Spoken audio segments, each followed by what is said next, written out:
بعد غضب سعودي جماهيري كبير، الممثل العماني في الفيلم الشهير حياة الماعز يخرج عن صمته. قال الفنان العماني طالب محمد البلوشي الذي شارك في فيلم حياة الماعز إنه غير نادم على المشاركة في العمل الذي أثار ضجة كبيرة وغضباً في السعودية، ولعب فيه دور سعودي يتعامل مع عامل هندي فيما يشبه الاستعباد.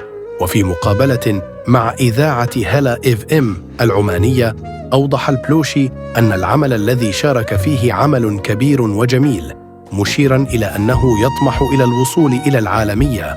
وقال البلوشي: أنا عمري اليوم 65 سنة، ما أعتقد في فنان لا يتمنى أن يصل للعالمية. أسعى لأصل لهوليوود.